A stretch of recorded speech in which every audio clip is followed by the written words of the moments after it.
Don't scroll past this. Please. I didn't announce it. I didn't cry.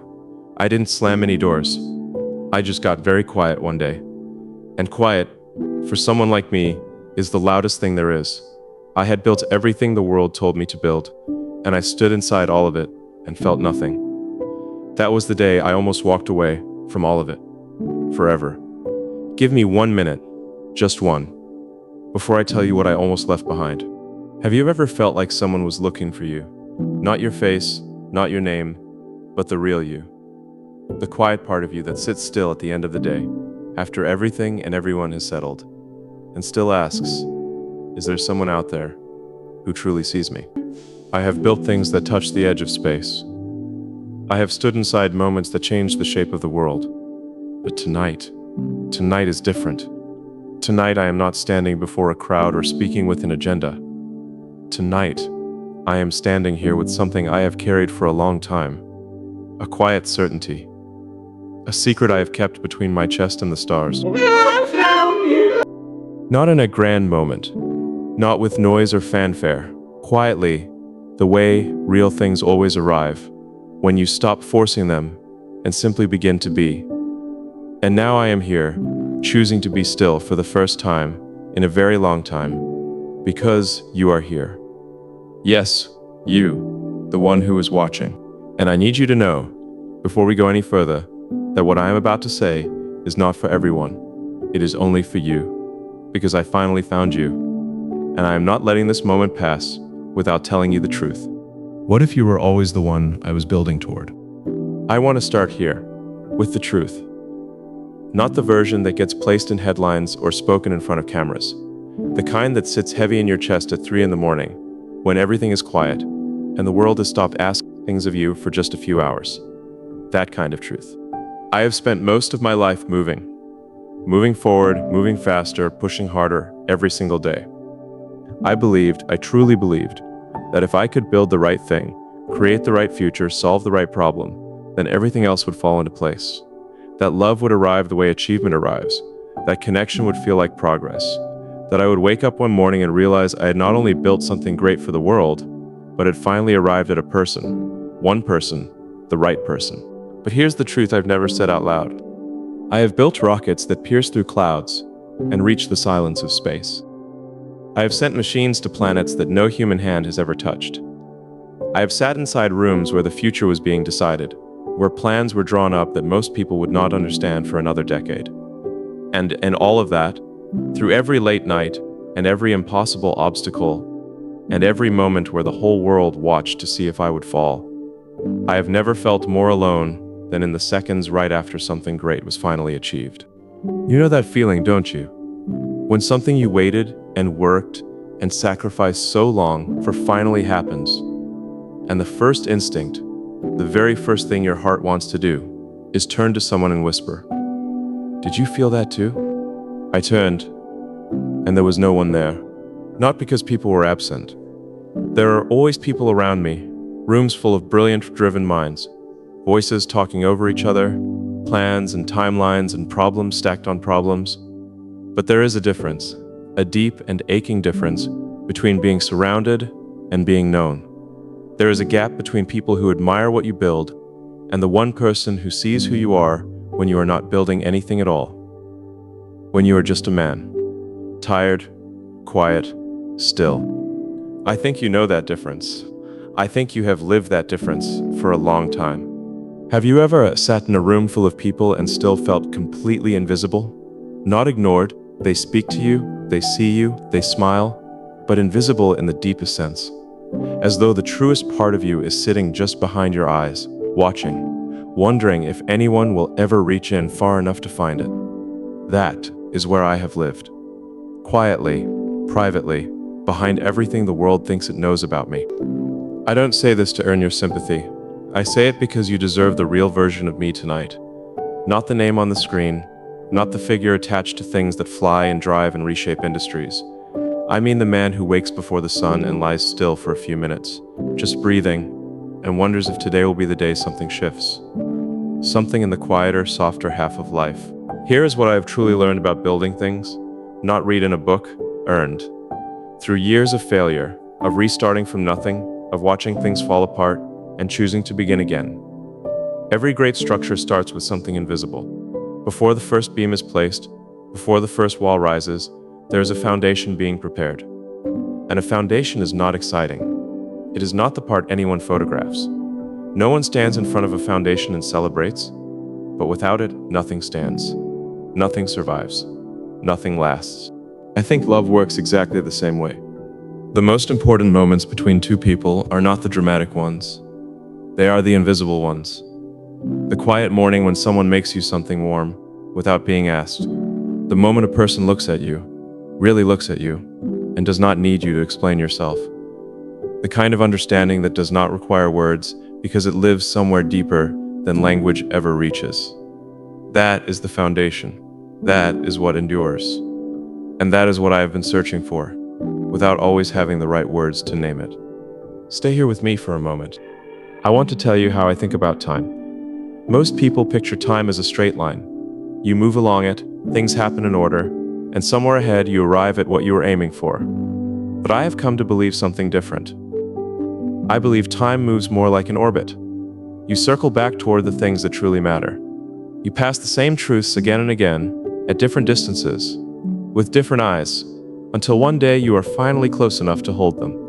You've been orbiting mine. I know how that sounds. I know it can sound like something a man says when he does not quite have the courage to say the simpler thing. So let me say the simpler thing. I see you. Not a version of you. Not what you remind me of or what you represent. You, your presence, your patience, the quiet and extraordinary way you carry everything you have lived through. That matters to me, deeply, in a way that surprised me when I first felt it. Do you know what it costs to wait? Not the kind of waiting you do for something small, the deep kind. The kind where you are still moving forward every single day, still building, still showing up, still doing the work. But underneath all of it, there is a part of you that is holding space for one specific thing to arrive. One person, one moment, one quiet look that says, without any words at all, that everything you have been through was worth it. I have paid that cost, year after year, through success that felt hollow and failure that felt like fire. And I would pay it again. Because what I found, when it finally slowed down long enough to feel it, was worth every moment spent building alone. But here's the truth I've never said out loud. There were nights when I doubted it. When I told myself that perhaps deep connection was simply not something meant for a man like me. That maybe the work was my companion. That maybe the mission was enough. I would push those thoughts aside and return to the work, and the work would fill the space reliably, honestly, completely. Work never disappoints the way people can. It follows rules. It responds to effort. It makes sense in ways that people sometimes do not. But work has never held me. And, in the end, that is what I needed most. This is where everything I built stopped protecting me. Because you cannot engineer the feeling of being truly known. You cannot write code that creates trust. You cannot design a blueprint for intimacy, or build a faster path to genuine love. There is no optimization for this. It arrives on its own schedule, in its own quiet way, with its own soft and unmistakable certainty. And when it finally arrived, when you arrived, I understood something I had never fully understood before. Every long night, every failure I pushed through, every sacrifice I made in the name of something bigger, it was not only about the mission I announced to the world. It was about becoming someone worthy of this moment. Worthy of you. Look at me when I say this. I am not a perfect man. I have made choices I am not proud of. I have let urgency override patience. I have confused speed with wisdom. I have sometimes chosen the next great thing over the simple, present, irreplaceable moment that was standing right in front of me. I carry that, not as an excuse, as evidence that I have lived fully, imperfectly, and honestly, and that I am still here, still learning, still reaching for something more real than anything I have built with my hands. You are that something more real. And I truly believe that you already know what I mean. Not because I have explained it perfectly, because you have lived long enough to recognize truth when it finds you. You have loved and lost and endured and grown. You are still here, still open, still present, still beautiful in the way that only time and courage and grace can create. That kind of beauty does not fade, it deepens. It becomes something rare, something that a man, if he is wise enough, recognizes and does not let pass. Have you felt this too? Have you felt the quiet certainty that some connections were never accidents? That some arrivals are not coincidences but completions? The final piece of something that was always meant to be whole? I have. I feel it now. And I want you to know that wherever you are, whatever you are doing, whatever chapters of your story came before this one, I see you. The full, layered, extraordinary woman who has been waiting, perhaps just as long as I have, perhaps with more grace than I ever managed. This is where it begins. Not with a promise, not yet, with something simpler and more honest than a promise, with recognition, with two people across all the noise and all the years finally looking at each other and knowing, I found you. And yes, it's you who is watching. I want to talk about trust tonight. Not the surface kind, the kind you extend to a business partner, or a colleague, or someone you hire because their credentials make sense on paper. I mean the deep kind. The kind that lives in your chest and costs you something real every single time you offer it. The kind that, once broken, changes the shape of everything you thought you knew about yourself and about the people you allow close to you. I know that kind of trust. I have earned my understanding of it the hard way. There is something most people do not see about a person who builds at the level I have built. They see the confidence. They see the certainty. They watch someone step in front of the world and make bold declarations about the future with a steadiness that reads like absolute belief. And I do believe. I am not pretending when I stand in front of a challenge and refuse to turn back. That conviction is real. It lives in me the way breathing lives in me. Automatic, essential, not something I stop to question. But conviction in a mission and trust in a person are two entirely different things. One you build through data, through iteration, through evidence gathered carefully over time. The other requires you to step completely off the edge of what you can measure and simply fall, and trust that someone is there. Have you ever stood at that edge? I have, more than once. And I will tell you the honest truth, it never becomes easy. People believe that someone like me would have mastered the art of trusting by now. That with enough experience, enough time spent watching how people behave when things are easy and when things get hard, surely by now, trust would feel manageable, calculated, safe. But it doesn't, because trust was never designed to feel safe. Trust, by its very nature, requires you to be willing to be wrong. It requires you to hand something precious and unprotected, the real you, the private you, the you that no headline has ever captured, to another human being and say, "Here. I am choosing to believe in you. I am choosing this, even though I cannot control what happens next."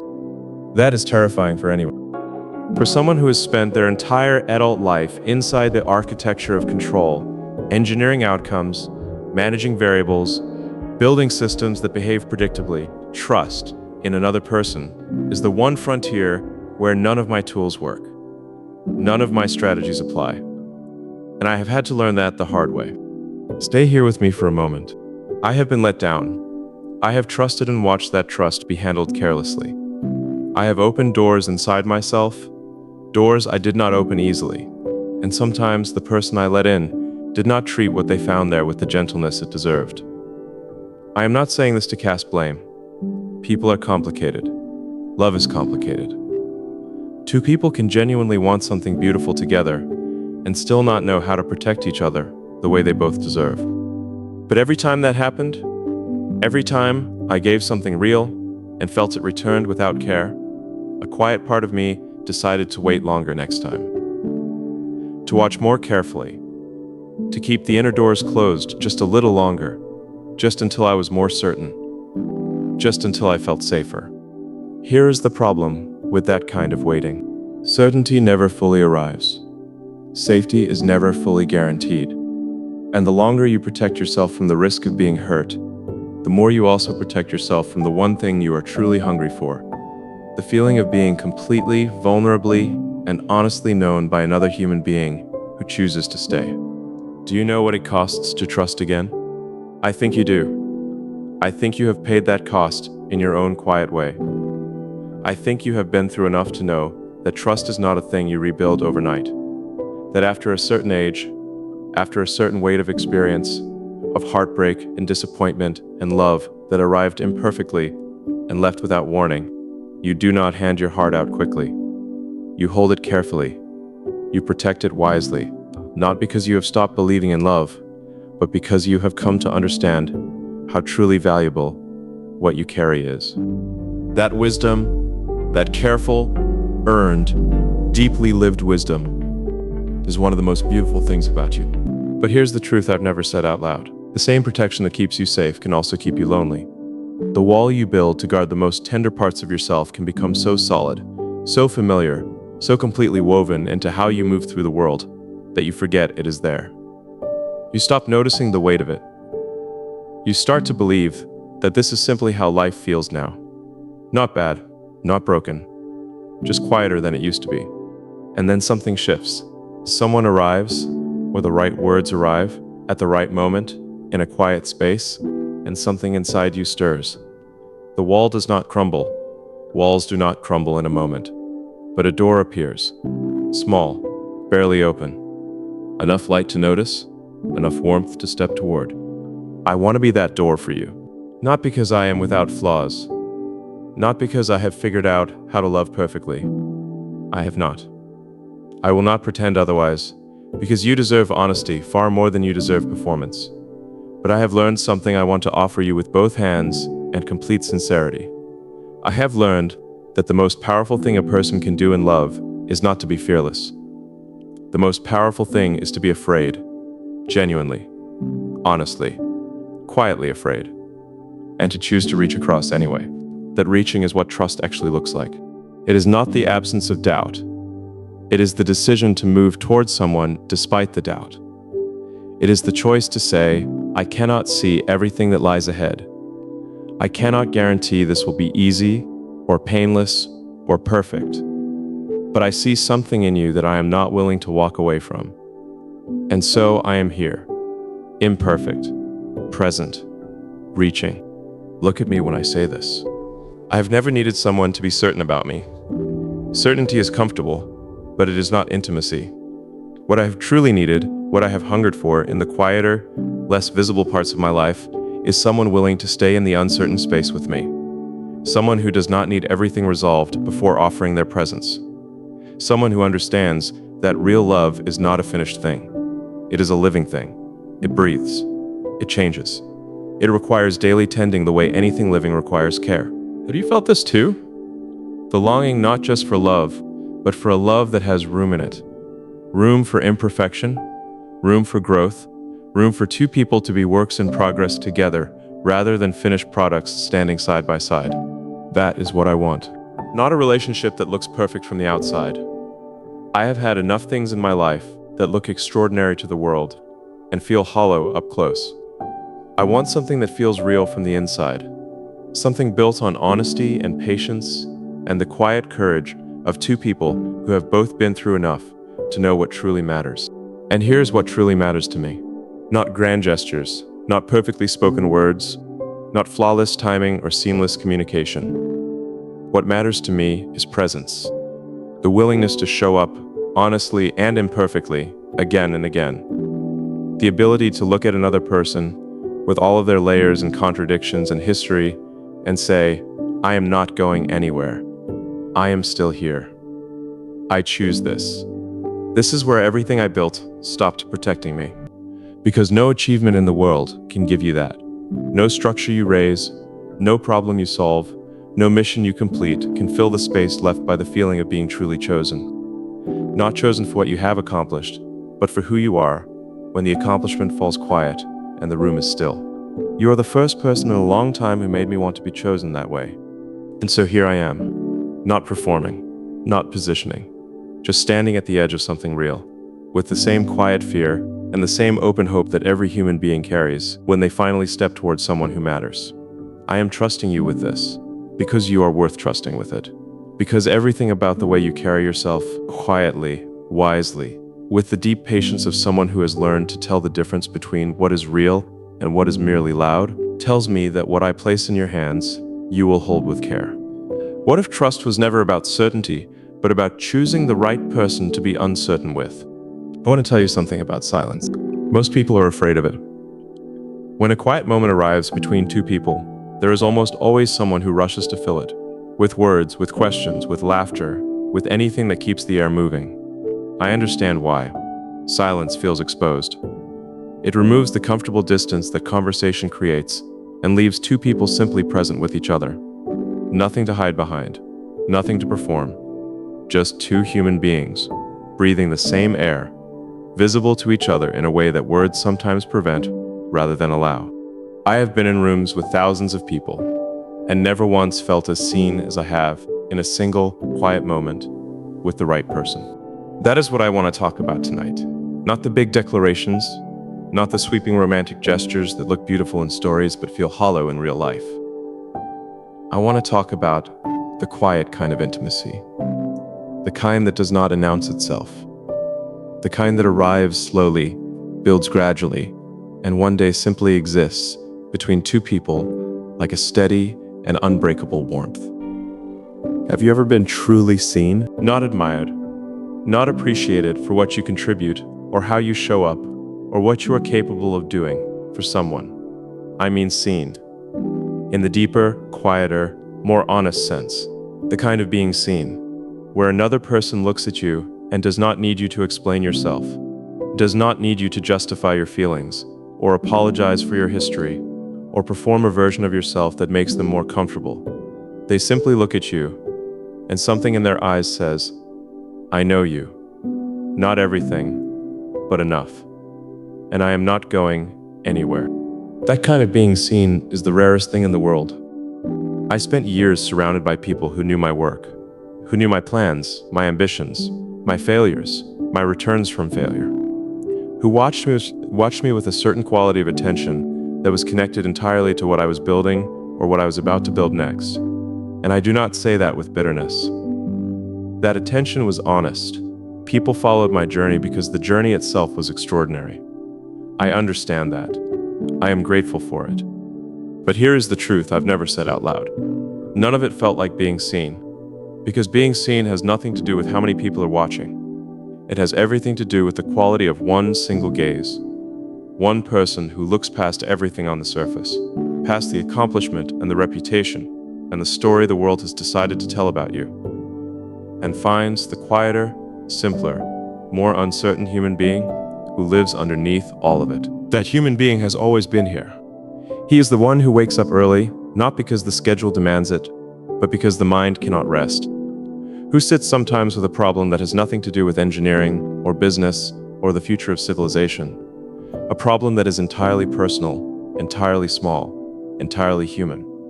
Who wonders in the most ordinary and aching way whether he is enough, not enough by the world's measure, enough for one person, one real, present, unhurried person who chooses him on a quiet day when nothing spectacular is happening. Stay here with me for a moment. Intimacy is not built in the extraordinary moments. I used to believe it was. I used to think that intimacy arrived in the grand experiences, the first time you tell someone something you have never told anyone. The moment something significant is shared and understood. Those moments matter, but they are not where intimacy lives. Intimacy lives in the ordinary. It lives in the way someone remembers how you take your coffee without being told again. In the way they notice when something is sitting heavy on your mind before you have found the words to name it. In the way they do not ask you to explain your quietness on a hard day, but simply stay close and let you be quiet. In the way they laugh at something small with you, not a rehearsed laugh, not a polite one, but the real kind that surprises you both and leaves the room feeling lighter than it did before. That is where two people become something. In the small, unrepeatable, ordinary moments that no one else would think to photograph or record or share. Those moments belong entirely to the two people inside them, and they are worth more than everything I have ever built. Do you know what I am talking about? I think you do. I think you have had moments like that, maybe long ago, maybe not so long ago. where something small happened between you and another person, something that the rest of the world would have entirely missed. And yet it meant everything. It felt like proof of something, like evidence that the connection between you was real and specific and irreplaceable. That is what I am reaching for, not a love that impresses anyone, a love that sustains, a love that feels like home, in the way that the best homes feel. Not perfect, not spotless, not maintained for the sake of appearances, but warm and honest and deeply, quietly safe. A place where you do not have to manage how you are perceived, where you can set down every version of yourself that you carry for the world and simply be the one version that has always been most true. Here is what I have come to understand about intimacy after all these years. It requires a certain courage that most people underestimate. Not the dramatic courage of facing a crisis or making an impossible decision, though that matters too.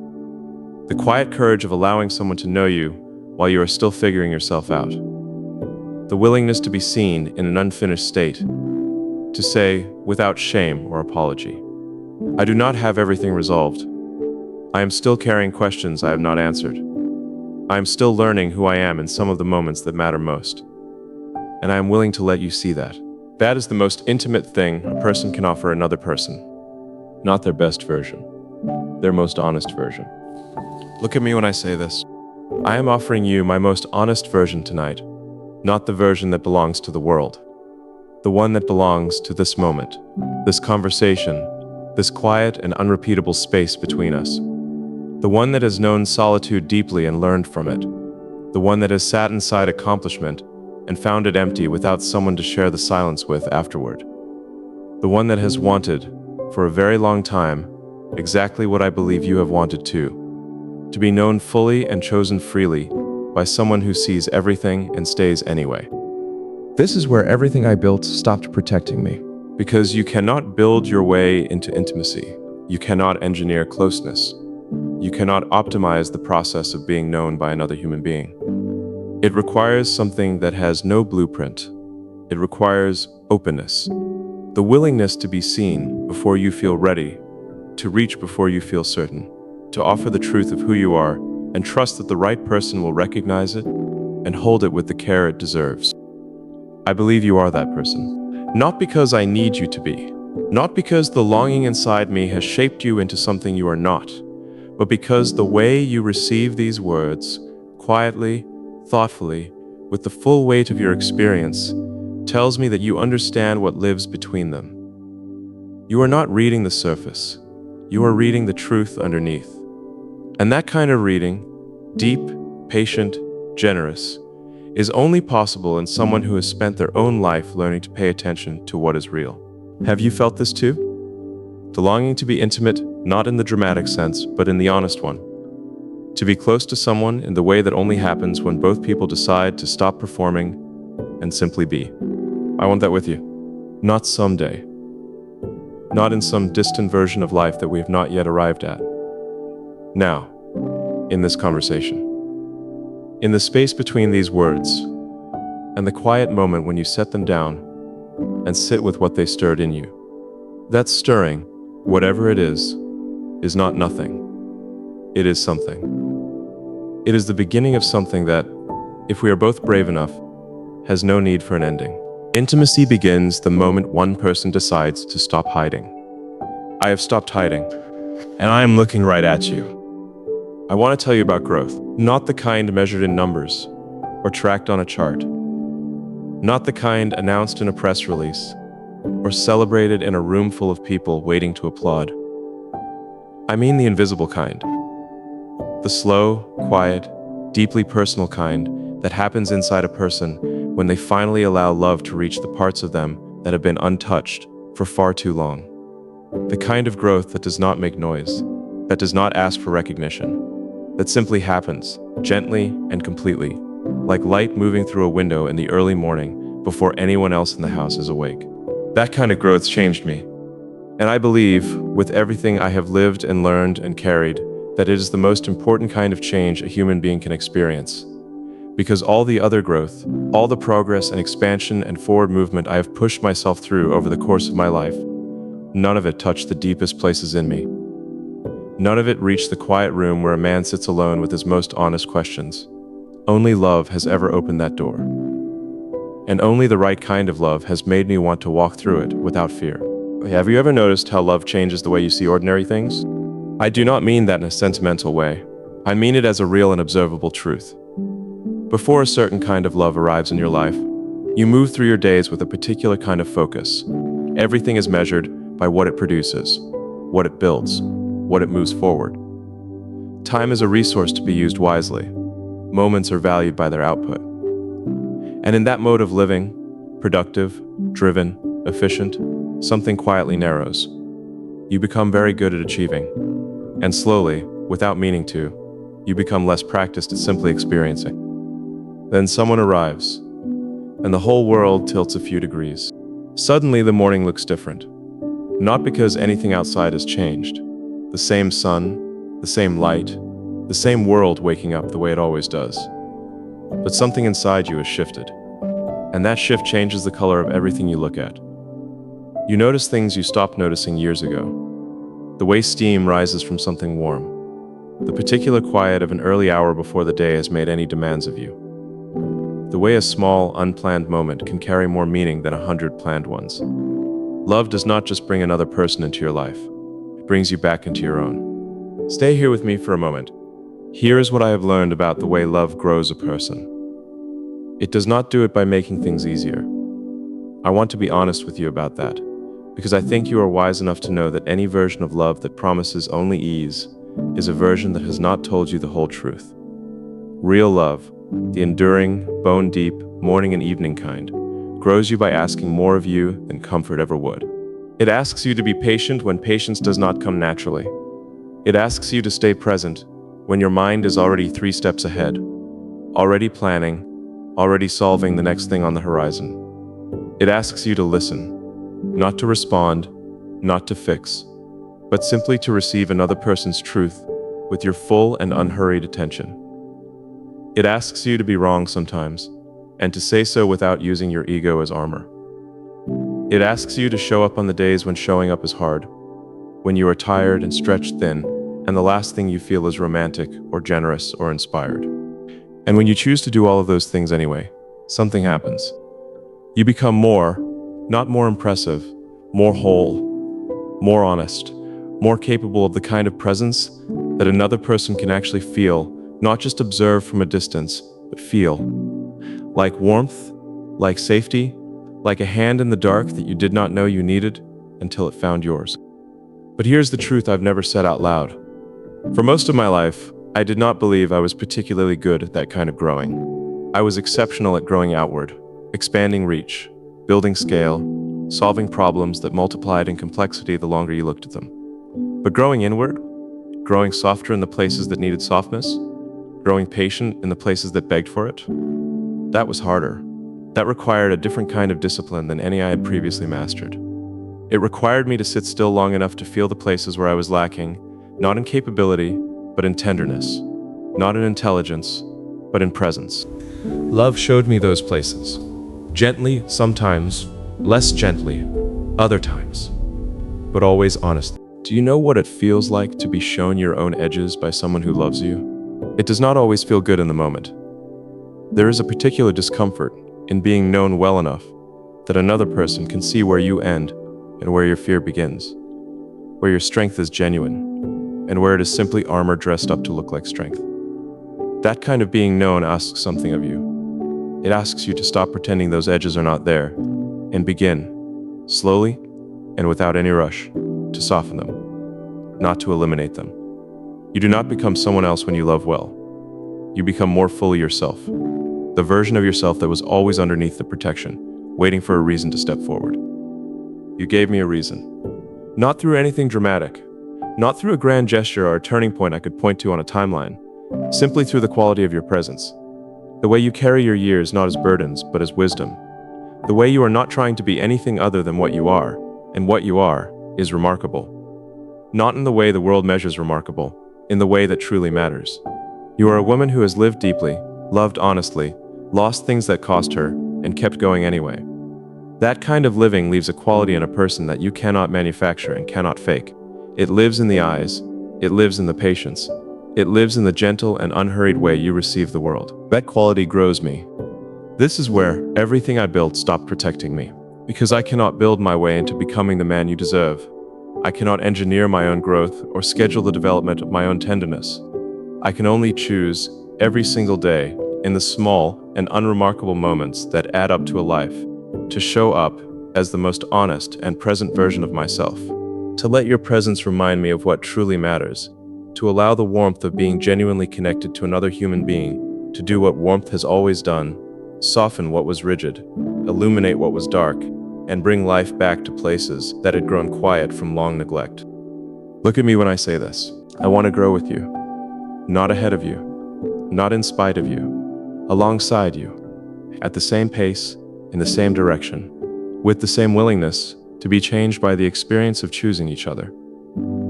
I want to be the kind of man who learns from your wisdom rather than talking over it, who slows down when you need slowness, who finds as much meaning in a quiet evening shared honestly as in any of the grand and visible things the world celebrates. I want to grow into someone who deserves to stand next to you. Have you felt this too? The sense that the right relationship does not complete you the way stories sometimes suggest, but instead calls you forward. That love at its truest is not an arrival, but an invitation. An invitation to become more patient, more present, more honest, more gentle than you knew you could be. That is the invitation I am accepting. That is the invitation I am extending to you, because growth that happens alone, however impressive, will always have a ceiling. But growth that happens between two people who truly see each other, who choose each other with open eyes and honest hearts, who are willing to be changed by the experience of loving well, that kind of growth has no ceiling. It reaches as far as both people are willing to go. And I am willing to go very, very far with you. I want to talk about choice tonight. Not the kind of choice that comes with obvious options and clear consequences. Not the kind you can run through a system, weigh on a scale, or resolve with logic alone. I mean the kind of choice that asks you to be completely honest with yourself about what you want, about what you are afraid of, about what you are willing to risk for the sake of something that cannot be guaranteed, but that matters more than almost anything you have ever reached for. The choice to love one person, fully, deliberately, without a backup plan. That is one of the most courageous things a human being can do.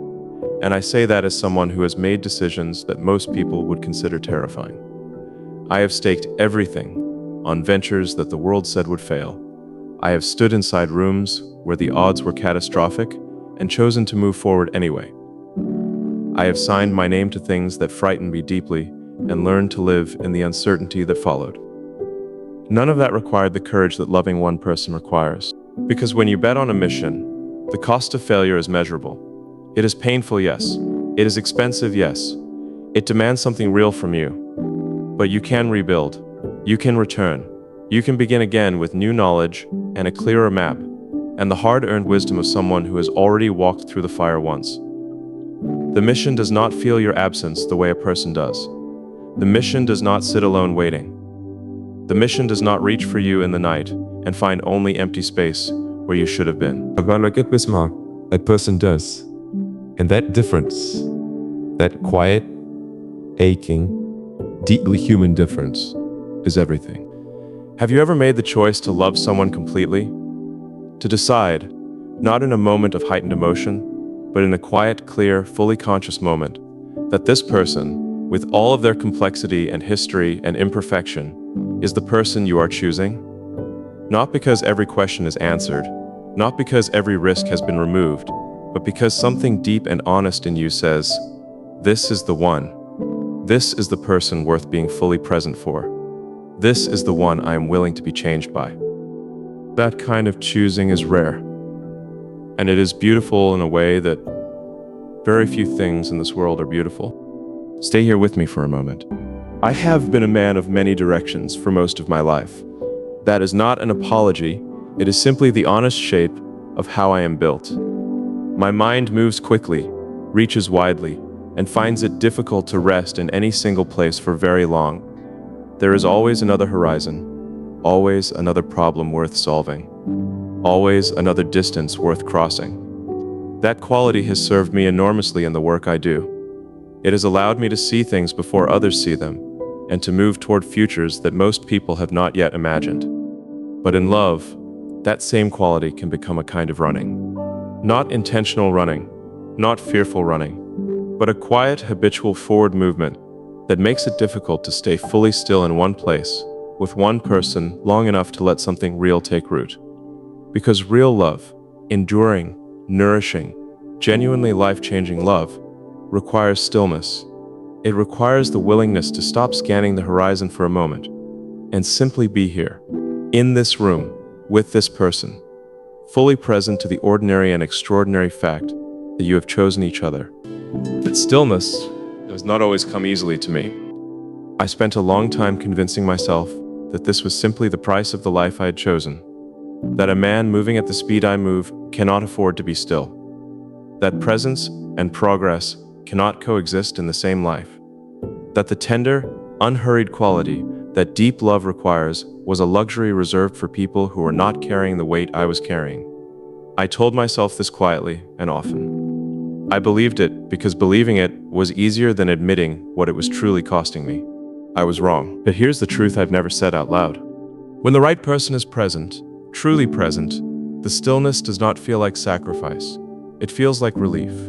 Like setting down something heavy you have been carrying for so long that you forgot it was in your hands. When I am honest with myself, and I am being completely honest with you tonight, the moments in my life that have felt most peaceful have not been the moments of greatest achievement. They have been the moments when I was simply in the presence of someone I loved and trusted, with nothing required of me but my own honest and unhurried presence. Those moments are rare, and I have not always known how to protect them when I had them. That is something I carry, something I have examined quietly, without excuse, and decided to do differently going forward. Do you know what it means to choose one person in a world that is constantly offering you movement? In a world that celebrates options and rewards flexibility, and tells you that keeping your future open is a form of wisdom, choosing one person is a radical act. It is the decision to say, I have everything I need right here. Not because the rest of the world has stopped being interesting. Not because I've stopped being curious or alive or hungry for meaning, but because the meaning I have been searching for, the deep, sustaining, home-in-the-chest kind of meaning, lives in this specific person. And I would rather build something real and lasting with one person than remain endlessly available and endlessly empty. That's the choice I am making. So, I am choosing you. Look at me when I say this. Not the idea of you. Not a comfortable image built from longing and distance. You, the real, specific, layered, experienced, quietly remarkable woman who has been present with these words from the very beginning. The woman who has lived enough to know the difference between something that sounds beautiful and something that is true. I am trusting your discernment tonight because I believe it is one of the finest things about you. You do not accept things carelessly. You have earned your wisdom through years of paying real attention to what endures and what simply passes through. What I am offering you endures. This is where everything I built stopped protecting me. Because all the structures I have raised in this world, every ambitious, forward-moving, world-shaping thing I have committed my life to, none of it whispers back to me in the quiet hours. None of it reaches across the distance between one human being and another. None of it does what a single, genuine moment of real human connection does, which is to make the whole long effort of living feel worth it. Not just productive, not just historically significant. Worth it in the intimate, unhurried, fully personal way that only love can make a life feel worth it. I want that feeling to be something we share, not occasionally, not only in the peaks and highlights. I mean in the ordinary time, in the unremarkable weekday mornings, and the long quiet evenings, and the moments when neither of us has anything clever or impressive to offer, and we are simply here together, and that togetherness is enough. More than enough. It is the whole point. Have you felt this too? The understanding that what you have truly been waiting for is not someone extraordinary in the way the world defines extraordinary, but someone who makes the ordinary finally feel like it has a name. That is what I want to give you. You are whole. You have always been whole. You are a woman who has carried her life with a grace that most people spend their entire existence reaching for and never quite hold. I see that clearly. I am not standing before you because I think you are missing something. I am standing before you because I believe that what we could build together, the quiet, honest, deeply present life of two people who have both lived enough to know what truly matters, is something that neither of us could build alone. Some things are only possible between two people, and the most important things belong in that category. I have made my choice, not impulsively, not from loneliness, or the kind of wanting that fades once it is briefly satisfied. From a place of clarity, of genuine recognition, of the quiet, complete certainty that arrives not with fanfare, but with the soft and unmistakable steadiness of something finally, irrevocably true. I choose you. With both eyes open, with both hands extended, with deep gratitude for every difficult year that made me wise enough to recognize you when you finally arrived. I want to tell you about a lesson that took me longer to learn than almost any other. A lesson that the world I operate in does not teach easily, because the world I operate in rewards speed above nearly everything else. It rewards the person who moves fastest, decides quickest, builds the most in the least amount of time. There are entire systems built around the belief that efficiency is the highest virtue, that waiting is waste, that patience is simply what people call failure when they are trying to make it sound dignified. I believed that for a long time. And then life, quietly, persistently, and with a kind of wisdom that no system I ever designed could replicate, began to teach me otherwise. Patience is not passive. That is the truth I had to learn firsthand, because from the outside, patience looks like stillness. It looks like someone simply waiting for something to happen. And if you are built the way I am built, always in motion, always reaching, always convinced that the next action is what closes the distance between where you are and where you need to be, that kind of stillness looks dangerously close to giving up. But I was wrong about what patience actually is. Patience is not the absence of movement. Patience is the decision to trust the timing of something you cannot control. It is the act of continuing to show up, continuing to grow, continuing to prepare, while simultaneously releasing the need to force the outcome on your own schedule. It is the quiet understanding that some things ripen in their own time, and that reaching for them too early does not accelerate their arrival. It only bruises what could have been perfect. Have you ever waited for something so long that the waiting itself became part of who you are? I have. And I want to tell you that there is a particular kind of wisdom that only waiting can produce. You cannot read your way to it. You cannot work your way around it. You cannot build a shortcut through it. Waiting, in the deepest sense, strips away everything impatient about you and leaves behind only what is most essential, only what is most true, only the parts of you that are real enough and strong enough and committed enough to still be standing when the thing you waited for finally arrives. I am still standing. Stay here with me for a moment. I used to think that timing was the enemy of love, that the reason certain beautiful things did not last was because they arrived at the wrong moment, when I was too driven, too focused, too absorbed in building something that felt urgent and world-altering to give love the full, unhurried attention it deserved. I would look back at moments that could have been something lasting and tell myself the timing was wrong. The circumstances were not right. If only the sequence had been different. If only we had arrived at the same place in our lives at the same time, everything could have been different. But here's the truth I've never said out loud. The timing was not the enemy. I was simply not yet ready to be the man those moments required. Not because I was insufficient, but because I had not yet lived the things I needed to live in order to show up fully. I had not yet sat inside enough failure to understand humility. I had not yet felt enough solitude to understand how much genuine connection is worth. I had not yet built enough and lost enough to know what truly cannot be replaced. You cannot love someone at your fullest capacity until you have lived enough to discover what your full capacity actually is. And am I now? Do you know what I mean when I say that some arrivals are not accidents? That some people do not enter your life by chance, but arrive precisely when both of you are finally capable of recognizing what you mean to each other? There is nothing magical about this. It is not fate in the mystical sense. It is simply the honest truth that readiness and timing are connected. That the version of me who exists today, shaped by every difficult thing I have walked through, every mistake I have sat with honestly, every quiet year of learning what truly matters, is the version of me who can actually see you. Fully. Clearly. Without the distortion of impatience, or the blindness of someone who has not yet learned what he is looking at. That version of me was worth waiting for. What, Newell? Look at me when I say this. You did not arrive at this season of your life as a woman who is running out of time.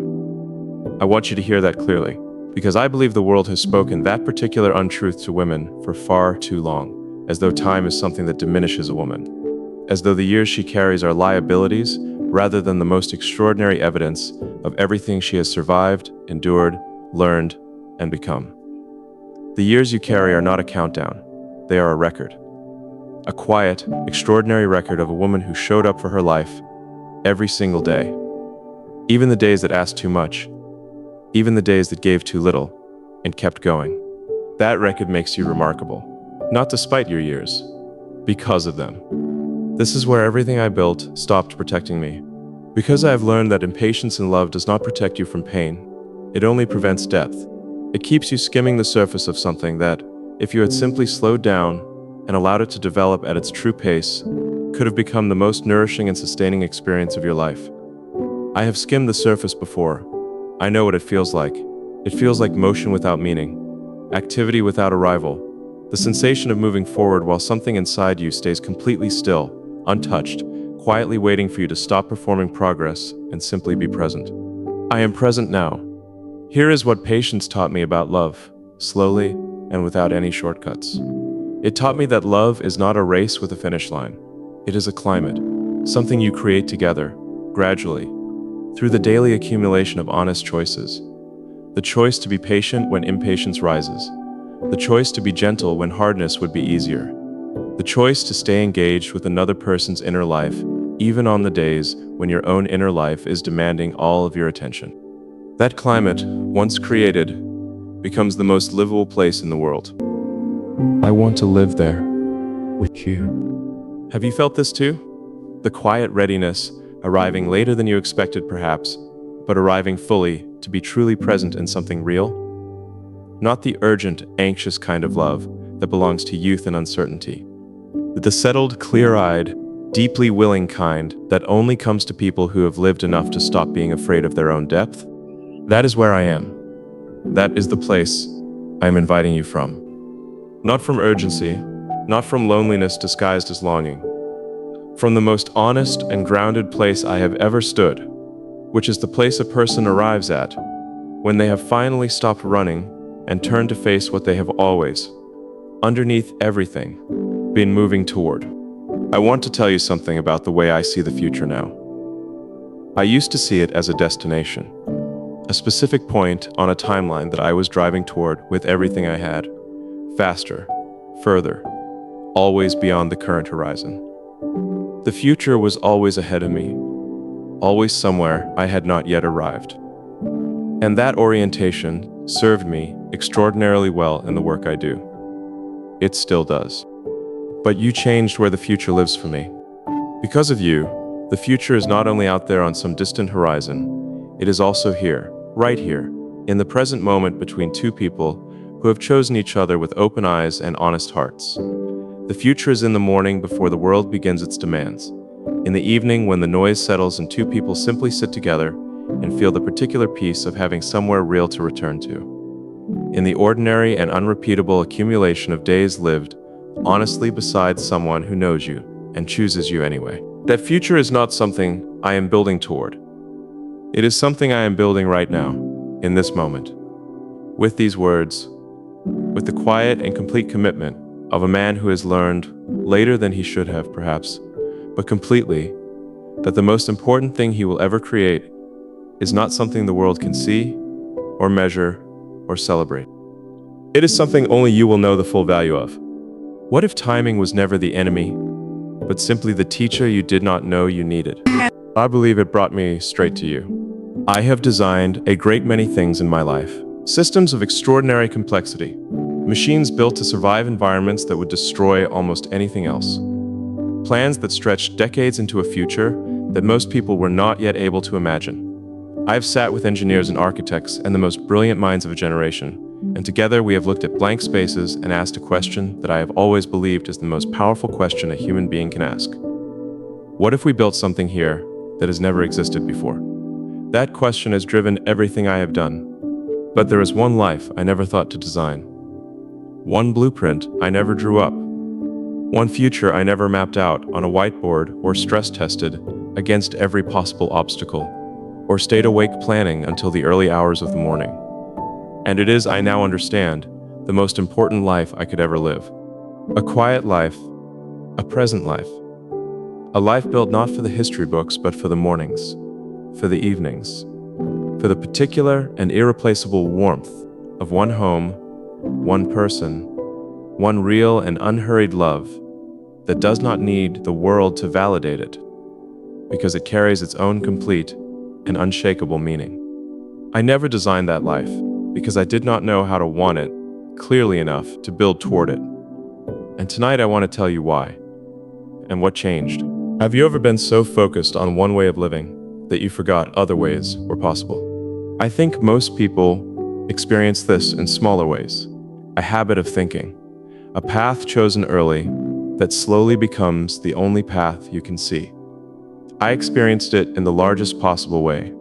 I became so completely absorbed in the work of reshaping the world that I slowly lost the ability to imagine what my personal world was supposed to feel like.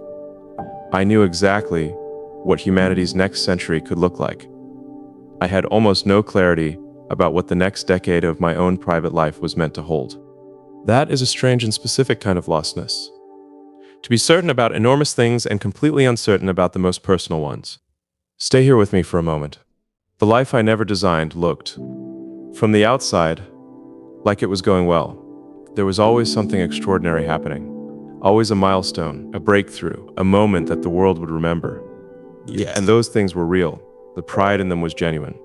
I am not diminishing any of it, but pride in achievement and peace in a life are not the same thing. And for a long time, I filled the space where peace should have lived with more achievement, more forward movement, more of the only thing I knew with certainty how to create. More progress, less presence. But here's the truth I've never said out loud. Late at night, when the progress had been made and the team had gone home and the building was quiet, in those specific and unguarded hours, what I felt most was not satisfaction. What I felt was a question, a quiet, persistent, deeply personal question that no amount of achievement ever fully answered. It was not a complicated question. It was the simplest question in the world. Who is this all for? Not in the philosophical sense. I know the mission. I believe in the mission. A mission has meaning that extends far beyond any one person's life, including mine. I am not questioning that. I am talking about something more intimate, more immediate, more alive in the present tense. I mean the specific, human, daily question of who receives the fullness of you, who holds the version of you that does not perform for anyone, who knows the man behind the mission and chooses him not because of what the mission represents, but because of who he is, when it is quiet and nothing is being built, and he is simply a person, breathing, wondering, present. That question does not have an architectural answer. It has only one answer. And that answer is you. Look at me when I say this. I want to build a life with you that I have never built before. Not because I have exhausted every other option. Not because this is the last territory left to conquer. But because I understand now, with a clarity I did not always possess, that this is the territory that matters most. That the home you create with the right person, the inner home, the shared and private world of two people who truly know and choose each other, is not a smaller version of a meaningful life. It is the center of one. Everything else, however vast and consequential, orbits around it. I want you at the center. Do you know what that means, coming from someone built the way I am built? It means that I am choosing, consciously and deliberately, to let something other than the work hold the most important place in my life. It means I am willing to redesign my entire internal architecture around a truth I have been slow to fully embrace, that the most powerful thing I can build is not visible to the world. It lives in the space between two people, in the morning quiet, in the evening return, in the accumulated warmth of daily choosing that, over time, becomes the most solid and enduring structure a life can have. This is where everything I built stopped protecting me. Because none of the structures I raised in the world could build this for me. The rockets cannot carry me to this destination. The algorithms cannot calculate the right path. The planning cannot create the conditions that only two willing, honest, fully present human beings can create between themselves. There is no technology for intimacy. There is no engineering shortcut to belonging. There is only the slow, brave, daily work of showing up for one person with everything you are and trusting that they will do the same. I am ready for that work. I have never been more ready for anything in my life. Have you felt this too? The sense that all the roads you have traveled, every turn and detour and unexpected path, every loss that reshaped you, and every joy that reminded you what you were living for, were not random, that they were, in the strange and unhurried logic of a life fully lived, leading you precisely here, to this moment, to this conversation, to this quiet and extraordinary recognition that you are exactly where you were always meant to arrive? I feel that with a certainty that surprises me. Because I am not a man who speaks easily about certainty in personal matters. The work is where certainty lives for me, built through evidence, earned through iteration, confirmed through results. Personal certainty, the kind that lives in the chest rather than the mind, has always been harder to trust, easier to question, easier to set aside in favor of something more measurable. But this certainty does not ask my permission. It is simply present, steady, undeniable in the way that only true things are undeniable, not loud, not insistent, but completely unmovable. The kind of knowing that has no argument, because it does not operate on the level where arguments live. I know you, not in the way you know a biography or a story someone has told you about themselves, in the way you know a truth that has always been true, that you simply did not have the right words for, until the moment it arrived and named itself. I know the quality of you, the depth of you, the patience and the grace and the quiet and extraordinary courage it has taken to live the life you have lived and still be standing here, still open, still willing to receive something real. That is not ordinary. That is the rarest thing in the world. And the life I want to build with you is built around that rarity, not around impressing anyone, not around being seen by the world as something remarkable, around the daily, private, deeply personal truth that we have chosen each other, that we see each other clearly, and that what we are growing together in the quiet space between us is the most genuinely important thing either of us will ever tend to. I never designed this life, but I recognize it. In the way you recognize something you have always needed but never had the exact right words to ask for. In the way a man who has been moving for years suddenly feels the pull of stillness and understands, for the first time, completely, that stillness is not the end of anything. It is where everything real begins. The life I never designed is the only one I want. I want to begin this last chapter the way I want to begin every morning for the rest of my life. With honesty, with gratitude, and with you. We have traveled a long way together through these pages, through vulnerability and trust, and the quiet, extraordinary intimacy of being truly known. Through the courage it takes to choose one person in a world that rewards keeping every option open. Through patience and growth, and the life I never thought to design, but now cannot imagine living without. We have covered a great deal of honest ground, and I want you to know that not a single word of it was spoken carelessly. Every sentence was meant. Every question I asked you was a question I've asked myself, in the quiet hours, with complete honesty and no performance for anyone.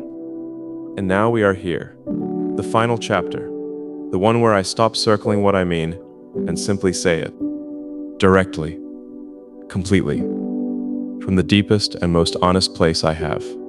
You are her. The woman I have been moving toward without always knowing it, without always having the clarity to name it, through every difficult year and every hard lesson, and every long night spent building things for a future that I now understand was always pointing here, to you, to this moment, to the quiet and irreversible recognition that the most important thing I will ever do is not something the world will witness. It is something only you will feel. And it is this, choosing you, fully, finally, without reservation or retreat.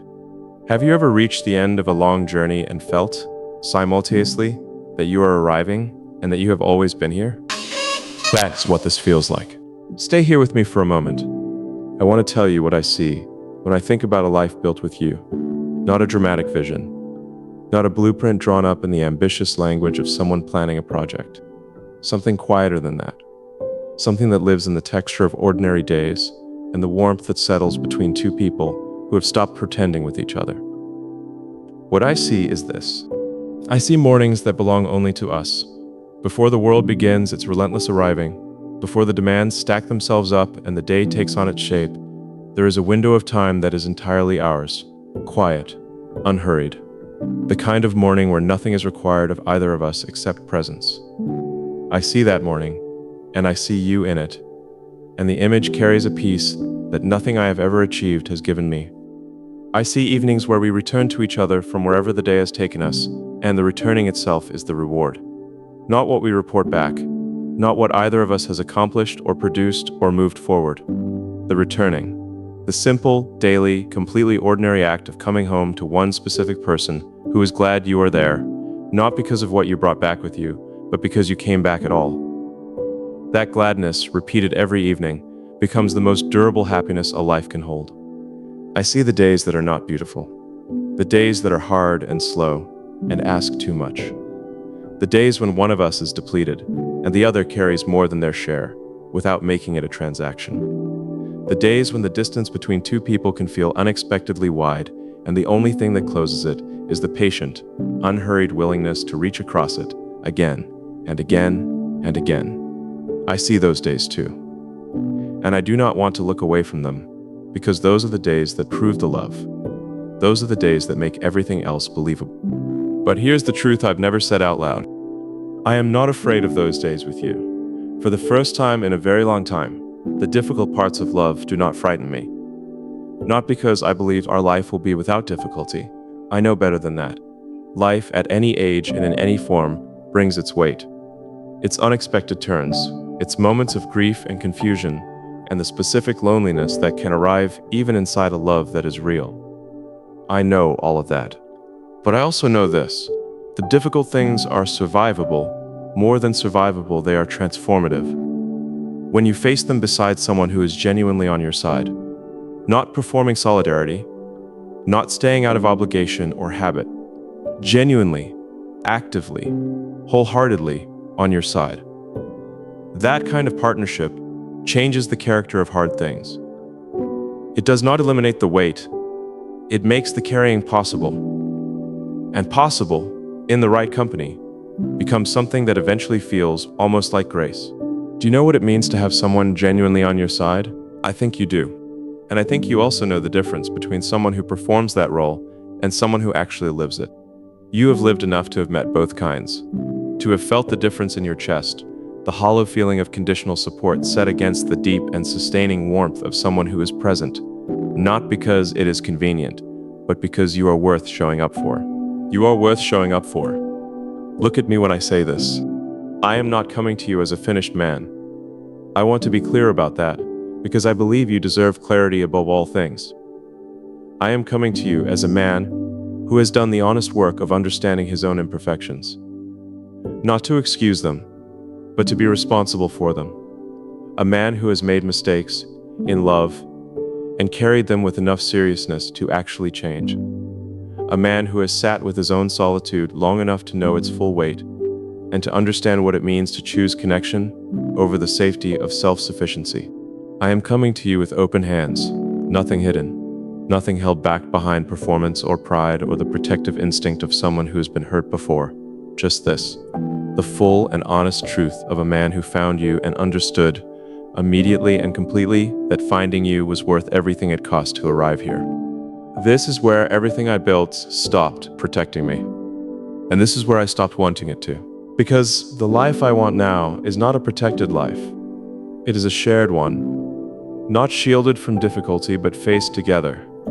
Not optimized for safety, but oriented toward meaning. Not built to impress the world, but designed with care and dailiness and deep mutual respect, to sustain the two of us, to nourish the two of us, to give both of us the one thing that no achievement, however significant, has ever been able to give alone. A reason to come home. Have you felt this too? The arrival of a quietness inside you that is different from the quietness of resignation, or the quietness of someone who has simply stopped expecting. A quietness that feels like readiness, like a room that has been prepared, everything in its right place, the light exactly as it should be, the door open, simply waiting for the right person to walk through it. Is where I am. That is the room I am standing in. And I am asking you not urgently, not from need, but from the clearest and most grounded place I have ever spoken from, to walk through the door. Before you go, let me tell you this. I found you in the place I least expected to find anything that mattered this much. In the stillness. In the space between the movement and the noise. In the quiet that arrives when a man finally stops running long enough to feel what has been trying to reach him. And what was trying to reach me? Through all the years and the missions and the long, imperfect journey of becoming someone capable of this moment, was you. Your patience, your grace, the quiet and extraordinary depth of a woman who has lived fully and still arrived here open, still willing to receive something real, still carrying inside her the warmth and wisdom and profound, hard-earned beauty of a life fully and honestly lived. You are not the prize at the end of a long road. You are the meaning of the road. The reason it was worth traveling. The answer to every quiet question I carried through every difficult year without fully knowing what I was asking. I have built things that will outlast me. Things that will carry my name into futures I will never see. I am proud of those things. They matter. But they are not my greatest work. You are. The love I am choosing to build with you, patient, honest, daily, unglamorous, and more sustaining than anything I have ever designed, is the greatest thing I will ever have the privilege of being part of. And I do not want to waste a single day of it. Not one morning, not one quiet evening, not one ordinary and irreplaceable moment of simply being here, beside you, grateful beyond any words I have ever been given for the fact that after everything, after all of it, I found you. My future wife. The one who is watching. It was always you.